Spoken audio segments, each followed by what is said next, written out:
নমস্কার, সবাইকে স্বাগত আমার রান্নাঘরে। আজকে আমি নিয়ে এসেছি একটা অভিনব রান্না, ঠাকুরবাড়ি স্টাইলে চিকেন কিমা কাটলেট।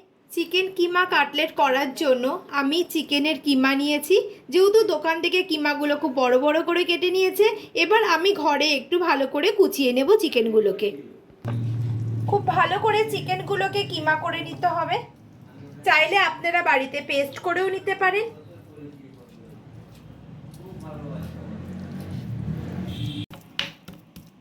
চিকেনগুলোকে এইভাবে ভালো করে কিমা করে নিতে হবে। আপনারা চাইলে বাড়িতে ওটা পেস্ট করেও নিতে পারেন।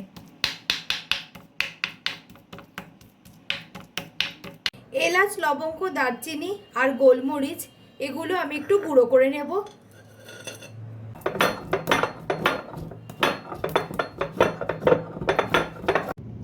রসুন আর আদাটাকে আমি শিলে বেটে নেব।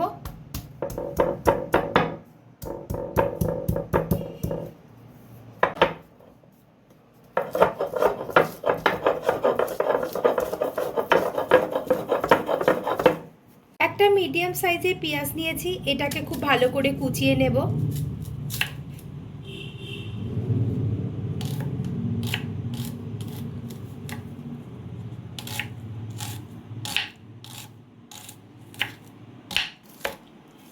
পেঁয়াজটাকে খুব ভালো করে কুচিয়ে নিতে হবে, যেহেতু চিকেনের পেস্টের মধ্যে দেব আমি।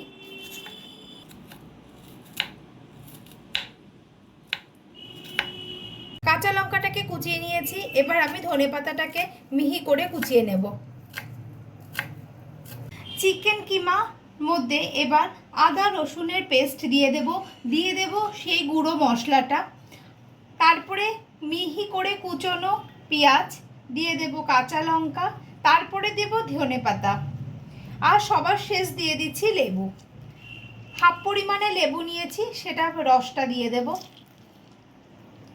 1 চামচ মেয়োনিজ দেব, যাতে চিকেনের কিমাটা সফট আর জুসি হয়।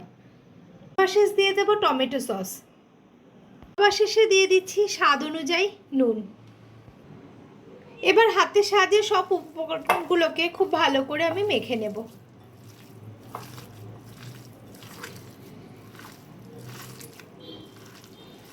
মাখার সময় যদি জল জল থাকে তাহলে এটা আপনারা আলু সেদ্ধ করেও দিতে পারেন, ব্রেড ক্রাম্বসও দিতে পারেন।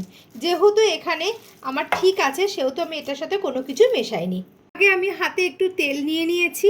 এবার আমি এই চিকেনের পেস্টটাকে এভাবে কাটলেটের আকার করে গড়ে নেব।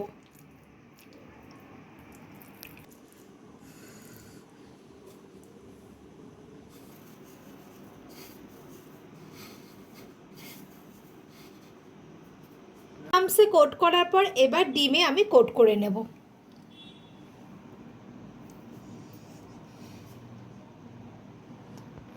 আবার একবার ব্রেড ক্রাম্বসে কোট করে নেব।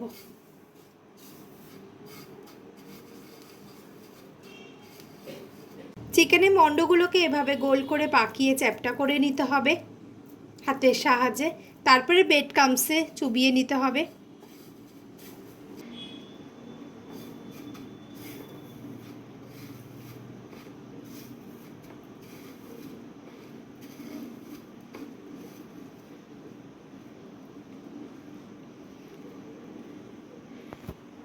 এবার ডিমে চুবিয়ে নিতে হবে,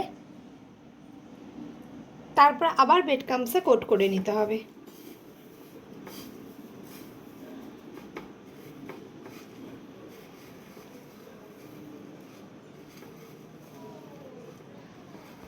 আমার এক এক করে সবকটা শেপ করে নিয়েছি আমি। তেল দিয়ে দিচ্ছি, গরম হয়ে গেছে তাওয়া। এবার আমি এগুলোকে ভেজে নেব ডুবো তেলে।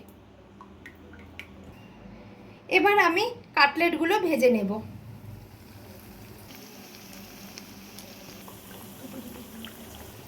কাটলেটগুলোকে অবশ্যই লো ফ্লেমে বাদামি করে ভেজে নিতে হবে, আঁচ বাড়ানো যাবে না, ভেতরে তাহলে কাঁচা থেকে যাবে। যেহেতু আমি চিকেনটাকে আগে থেকে কুক করে নিইনি, কাঁচা মাংস দিয়ে কিমা তৈরি করে নিয়েছি, সেই জন্য খুব লো ফ্লেমে এটাকে আস্তে আস্তে করে এপাশ ওপাশ করে ভেজে নিতে হবে। কাটলেটগুলোকে খুব ভালো করে কম আঁচে এপাট ওপাট করে আমি ভেজে নিয়েছি। কাটলেটগুলোকে খুব ভালো করে আমি কম আঁচে এপাশ ওপাশ করে আমি ভেজে নিয়েছি। এক পাশ আমার ভাজা হয়ে গেছে হালকা ব্রাউন কালারে। আমি এবার উল্টো পাশে দিয়ে দিয়েছি। চিকেন কাটলেটটা রেডি হয়ে গেছে। দেখুন দেখতে কত সুন্দর হয়েছে, খেতেও ঠিক ততটাই সুন্দর হয়। আমি এর আগেও বাড়িতে অবশ্যই করেছিলাম। আমি আপনাদেরকে ভেঙে দেখাচ্ছি। দেখুন ভেতরটা কি সুন্দর হয়েছে,